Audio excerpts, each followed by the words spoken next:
आप जो सोच सकते हैं, यकीन जानिए वो आप प्राप्त भी कर सकते हैं। बस आपको काम इतना सा करना होगा, जो आप सोच रहे हैं जो कुछ भी प्राप्त करने का, बस दिलो जान से जुनून के साथ में उस सोच के ऊपर काम करना प्रारंभ कर दीजिए।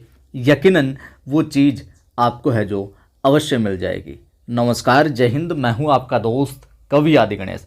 जैसा कि मैं कई दिनों से आपको बोल रहा था, टेलीग्राम चैनल के अंदर भी मैंने पोल डाला था, वो आज हम प्रारंभ करने जा रहे हैं। पहले मैं इस वीडियो को प्रारंभ करूं, इस प्रश्नोत्तरी को प्रारंभ करूं, उससे पहले आप 2-3 चीज़ें जान लो जो कि बेहद ही उपयोगी रहेगी उसको समझने के लिए। हिंदी साहित्य इतिहास प्रश्नोत्तरी। देखिए इसके अंदर क्या क्या चीज़ें मिलेगी आपको, विशेष क्या मिलेगा और जगह से। पहली बात तो जो गत परीक्षाएं हैं, गत जितनी भी परीक्षाएं हुई है उन परीक्षाओं के अंदर हिंदी साहित्य इतिहास के जो भी सवाल आए हैं वो आपको सारे करवाए जाएंगे। दूसरी बात, व्याख्यात्मक रूप से करवाए जाएंगे। व्याख्यात्मक रूप से का मतलब हो गया हर एक सवाल का विश्लेषण किया जाएगा। व्याख्यात्मक यानी कि सवाल तो एक ही होगा, लेकिन अगर हम उसकी व्याख्या करेंगे, चारों ऑप्शन को और देखेंगे तो आपके 4-5 सवाल है जो बन जाएंगे। एक ही सवाल के अंदर 4-5 सवाल बन जाएंगे, यानी कि उस टॉपिक से, उस सवाल से रिलेटेड जो कॉन्सेप्ट होगा वो बिल्कुल क्लियर हो जाएगा। तीसरी बात क्या होगी? तीसरी बात यहां पर हो जाएगी क्या, गत परीक्षाओं के सवालों के अतिरिक्त भी बहुत सारे नए सवाल भी आपको देखने को मिलेंगे। यहां पर नए सवाल भी आपको देखने को मिलेंगे, क्योंकि आप ये जानते हो गत परीक्षाओं में जो आए हुए सवाल हैं, घूम फिर के वो सवाल सीधे परीक्षा में पूछ लिए जाते हैं, या उन सवालों से रिलेटेड जो ऑप्शन दिए हुए होते हैं उन विकल्पों से है जो सवाल है जो बनाकर पूछ लिया जाता है। यानी कि अभी तक जितने भी सवाल आ चुके हैं, घूम फिर कर वो सीधे के सीधे सवाल या फिर उनकी जो विकल्प है वहां से सवाल बनाकर है जो पूछ लिया जाता है।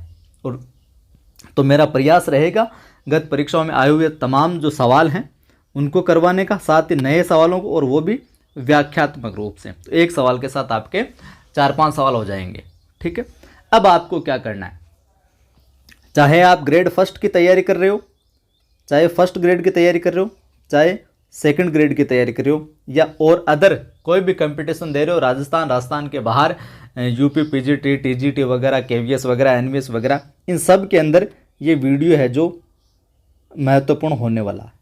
ठीक है, ज़्यादा से ज़्यादा आपको लाइक करना है वीडियो को, सभी दोस्तों को सभी ग्रुप में शेयर करना है, बताना है, और निःशुल्क रूप से ये सीरीज है जो चलेगी। और पहली बार आप देख रहे हो तो चैनल को सब्सक्राइब कर बेल आइकन क्लिक कर लेना, ऑल पर क्लिक कर लेना, हर वीडियो की सूचना आपको मिलती रहेगी। इस कक्षा का समय रहेगा अपने डेली 3 PM कक्षा का समय क्या रहेगा, 3 PM के ऊपर ये कक्षा है जो मिलेगी आपको। टेलीग्राम चैनल ज्वाइन कर लो आप, कवि आदि गणेश हिंदी नाम से 6700 से अधिक लोग जुड़े हैं। उस टेलीग्राम चैनल को आप ज्वाइन कीजिए। यहाँ पर भी मैं सवाल वगैरह, सूचना वगैरह डालता रहता हूँ। आप कमेंट करके बताइएगा ये मेरा प्रयास आपको कैसा लगा। ठीक है, चलिए प्रारंभ करते हैं। और शाम को 8 बजे 8-9 के बीच में लहरों के राजन सेकंड ग्रेड के लिए डाला ही जा रहा है। कक्षा का समय रहेगा इसका 3 बजे। देखिए प्रारंभ करते हैं। आप आज की इस कक्षा से समझ जाओगे इसके अंदर, इस सीरीज के अंदर किस प्रकार से हम सवालों का है जो हल करेंगे। पहला सवाल है, रामचंद्र शुक्ल का हिंदी साहित्य का इतिहास मूलतः किस कृति की भूमिका के रूप में लिखा गया था? रामचंद्र शुक्ल का हिंदी साहित्य का इतिहास मूलतः किस कृति की भूमिका के रूप में है जो लिखा गया था? हिंदी कोविद रत्नमाला की, हिंदी शब्द सागर की, हिंदी विश्वकोश की, या फिर धर्मशास्त्र का इतिहास? बताइए, कमेंट करके बताइए। आप सवालों के उत्तर क्या, वीडियो को पॉज कीजिएगा और अपना उत्तर है जो लिख लीजिएगा, फिर मैं बताऊं तो आप मिलान कर लीजिएगा कि मेरा सही है या गलत है। तो क्या हो जाएगा उत्तर? रामचंद्र शुक्ल का हिंदी साहित्य का इतिहास मूलतः किस कृति की भूमिका के रूप में लिखा गया था? क्या हो जाएगा उत्तर? उत्तर हो जाएगा बी, हिंदी शब्द सागर की भूमिका के रूप में है जो लिखा गया था। अब इसकी व्याख्या करते हैं थोड़ी सी हम। हिंदी शब्द सागर की भूमिका के रूप में तो लिखा गया था, प्रकाशन कब हुआ था इसका? इस तरीके से विश्लेषण आपको मैं बता दूं, प्रकाशन भी कई बार पूछा जाता है। प्रकाशन हुआ था 1929 ईस्वी में। ठीक है, जबकि जो हिंदी कोविद रत्नमाला है, इसके कौन है, हिंदी कोविद रत्नमाला के कौन है, श्याम सुंदर दास। कौन है, श्याम, अगर इनका पूछ ले कोविद रत्नमाला का तो कौन है इसके, श्याम सुंदर दास। हिंदी विश्वकोश का अगर आपको पूछ ले लेखक तो कौन, धीरेन्द्र वर्मा साहब, धीरेन्द्र वर्मा साहब, हिंदी विश्वकोश धीरेन्द्र वर्मा साहब। और धर्मशास्त्र का इतिहास का जो इससे कोई संबंध है जो नहीं है। ठीक है, तो हिंदी कोविद रत्नमाला श्याम सुंदर दास, हिंदी शब्द सागर की भूमिका में जो इसके रूप में लिखी गई रामचंद्र शुक्ल का ये, और प्रकाशन इसका 1929, और हिंदी विश्वकोश धीरेन्द्र वर्मा से संबंधित है। तो इस प्रकार से है जो हम व्याख्या करते हुए प्रश्नों की चलेंगे। तो एक सवाल के साथ 3-4 चीज़ें हैं जो आपकी क्लियर हो गई। अगला सवाल देखिए, अगर ये प्रयास अच्छा लग रहा है तो अभी तक भी लाइक नहीं किया तो जरूर लाइक कीजिए और शेयर कीजिएगा सभी दोस्तों के साथ में। रीतिकाल को श्रृंगार काल की संज्ञा किसने दी, सबको पता होगा।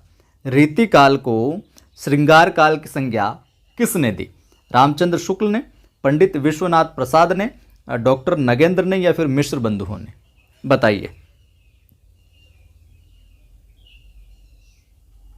तो उत्तर क्या हो जाएगा अपना, उत्तर हो जाएगा अपना रीतिकाल को श्रृंगार काल की संज्ञा देने वाले कौन हैं अपने, पंडित विश्वनाथ प्रसाद, पंडित विश्वनाथ प्रसाद, यानी कि बी विकल्प है जो सही हो जाएगा।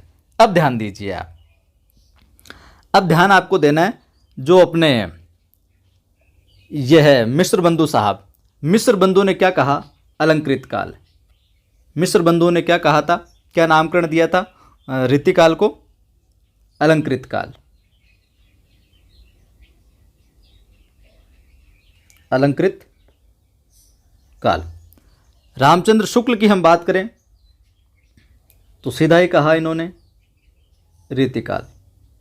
ठीक है, और इसके अतिरिक्त रीतिकाव्य और मैं बता देता हूं रीतिकाल को जो किन किन नामों से इसका नामकरण किया गया। यहां पर देख लीजिए आप, रीतिकाव्य नाम से हम बात करें, रीतिकाव्य कहा था किसने, ग्रियर्सन ने। रीतिकाव्य किसने कहा, ग्रियर्सन ने कहा। आगे हम बात करें तो अंधकार काल कहा त्रिलोचन ने। अंधकार काल किसने कहा, त्रिलोचन से। जैसे कि मैंने कहा एक सवाल के साथ में वो कई सारे सवाल है जो मैं क्लियर करवा दूंगा। और मैं बताऊं आपको तो कलाकाल कहा रमाशंकर शुक्ल रसाल ने। कलाकाल, कलाकाल किसने कहा, रमाशंकर शुक्ल रसाल ने कहा। ठीक है, इस प्रकार से रीतिकाल को अलग अलग आचार्यों ने क्या इसका नामकरण है जो किया साहब। आगे देखिए अगला सवाल, अगला सवाल है हिंदी साहित्य का आदिकाल। हिंदी का एक इतिहास ग्रंथ है। ठीक है, हिंदी साहित्य का आदिकाल जो है हिंदी का एक इतिहास ग्रंथ है। इस ग्रंथ के रचनाकार का नाम बताइए आप।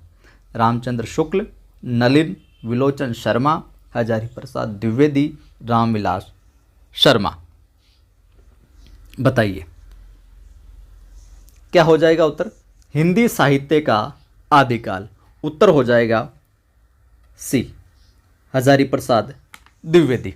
अब देखिए हिंदी साहित्य का आदिकाल इतिहास ग्रंथ है। समय इसका पूछ लिया जाए तो समय हो जाएगा इसका 1952 देखने को मिलता है। ठीक है, ये जो ग्रंथ है हजारी प्रसाद साहब का हिंदी साहित्य का आदिकाल, इसके अतिरिक्त भी और भी ग्रंथ लिखे इन्होंने, हिंदी साहित्य का उद्भव और विकास।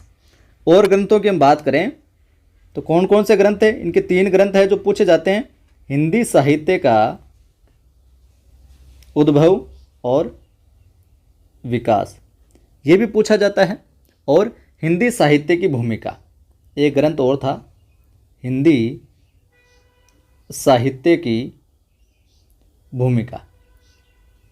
तो कई बार सवाल आता है निम्न में से हजारी प्रसाद साहब का इतिहास ग्रंथ नहीं है, तो 3 तो दे दिया जाता है। एक तो हिंदी साहित्य का आदिकाल हो गया हजारी प्रसाद साहब का, एक हिंदी साहित्य का उद्भव और विकास हो गया एक हिंदी साहित्य की भूमिका। ये तीनों ग्रंथ किसके हैं? हिंदी साहित्य की भूमिका का समय अगर पूछ लिया जाए तो 1940 ये कई बार पूछा जाता है। रामचंद्र शुक्ल की बात करें, रामचंद्र शुक्ल साहब का क्या है? हिंदी साहित्य का इतिहास, हिंदी साहित्य का इतिहास, ये इनका ग्रंथ है।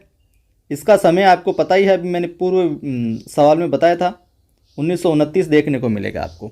ठीक है, अपने शर्मा साहब है, नलिन विलोचन शर्मा साहब की बात करें तो हिंदी साहित्य का इतिहास दर्शन, शर्मा साहब की बात करें तो इनका है हिंदी साहित्य का क्या? इतिहास दर्शन, हिंदी साहित्य का इतिहास दर्शन किसका है? नलिन विलोचन शर्मा साहब का। आगे बात समझ में? तो ये इस तरीके से है ग्रंथ देखने को आपको मिलते हैं साहब। उम्मीद करता हूँ ये तरीका आपको अच्छा लग रहा होगा। एक सवाल के साथ में आपके कई सारे सवाल है जो ठीक हो रहे होंगे। आगे देखिए अगला सवाल, राजस्थानी भाषा और साहित्य पुस्तक के लेखक हैं। राजस्थानी भाषा और साहित्य पुस्तक के लेखक कौन हैं? बताइए। मुनि जिन विजय, मोतीलाल मेनारिया, टीकम सिंह तोमर या फिर पंडित गौरीशंकर हीराचंद ओझा? क्या उत्तर होगा? ये कई बार सवाल पूछा गया है। उत्तर हो जाएगा राजस्थानी भाषा और साहित्य पुस्तक के लेखक कौन है? मोतीलाल मेनारिया। उत्तर क्या हो जाएगा? बी, मोतीलाल मेनारिया। राजस्थानी भाषा और साहित्य के लेखक मोतीलाल मेनारिया, इनके द्वारा रचित अन्य ग्रंथ भी है राजस्थानी पिंगल साहित्य। एक और ग्रंथ मिलता है इनका, क्या? राजस्थानी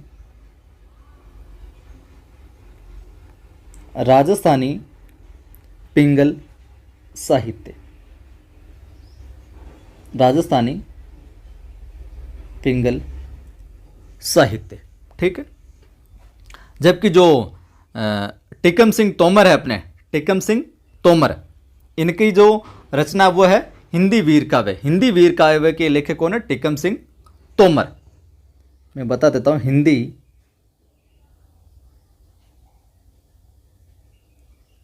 वीर काव्य, हिंदी वीर काव्य। ठीक, अगला सवाल देखिए। ये सबको पता होगा और कई बार है जो पूछा जाता है, विस्तार से और बता दूंगा मैं। आचार्य रामचंद्र शुक्ल ने रीतिकाल का समय माना है। शुक्ल ने रीतिकाल का समय माना, सीधा है 1600 से 18 विक्रम, 1700 से 1900, 1500 1750 या फिर 1600 से 1850। क्या है? सरल है। रीतिकाल का जो समय माना वो माना 1700 से 1900, 1700 से 1900। ठीक है, अब आपको ध्यान में रखना है क्या, इनका जो हम व्याख्या करें 1700 से 1900 माना इन्होंने समय, लेकिन हिंदी साहित्य इतिहास के जो 900 वर्षों का लगभग विभाजन किया इन्होंने, वो इस प्रकार से किया है। प्रत्येक कालखंड का नामकरण इस प्रकार से किया है, जैसे कि यहाँ पर मैं लिखता हूँ, आदिकाल, और इनका नाम भी इन्होंने क्या दिया था? आदिकाल को दोहरे नाम का मिलता है इनका वीरगाथा काल, वीरगाथा काल। ठीक है, आदिकाल या वीरगाथा काल। समय संवत 1050 से क्या मिलता है? 1375, 1050 से 1375। फिर क्या? भक्ति काल, भक्ति काल या इधर पूर्व मध्यकाल, पूर्व मध्यकाल, पूर्व मध्यकाल, भक्ति काल।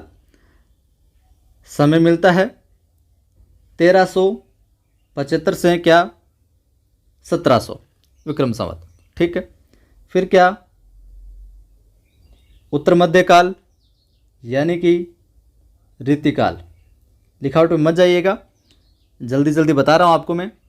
1700 से क्या? 1900, जिसका अभी हमने जिक्र किया, जो सवाल हमने पूछा था, 1700 से 1900 रीतिकाल का समय। और फिर आ जाता है क्या? चौथा अपने आधुनिक काल। चौथा कौन सा? आधुनिक काल, या फिर क्या नाम दिया इन्होंने? गद्य काल। आधुनिक काल या गद्य काल। समय इसका हो जाएगा आपके 1900 से 1984 विक्रम संवत। ठीक है, तो ये थे आज की वीडियो के अंदर अपने सवाल। ये व्याख्यात्मक रूप से आपको मैंने करवाए। ये जो मेरा प्रयास है किस प्रकार का क्या लगा आपको कमेंट करके बताइएगा। अगर आपकी अच्छी प्रतिक्रिया आती है तो इस सीरीज़ को हम नियमित रूप से जो जारी रखेंगे। जिन साथियों ने वीडियो को अभी तक लाइक नहीं किया वो लाइक कर दीजिए, शेयर नहीं किया तो शेयर कर दीजिए सभी फेसबुक व्हाट्सएप ग्रुप के अंदर, और जोड़िए साथियों को। पहली बार देख रहे हैं आप, चैनल को सब्सक्राइब कीजिए, बेल आइकन क्लिक कीजिए, ऑल नोटिफिकेशन पर क्लिक कीजिए ताकि हर वीडियो की सूचना आपको मिलती रहे। जय हिंद, फिर मिलता हूँ।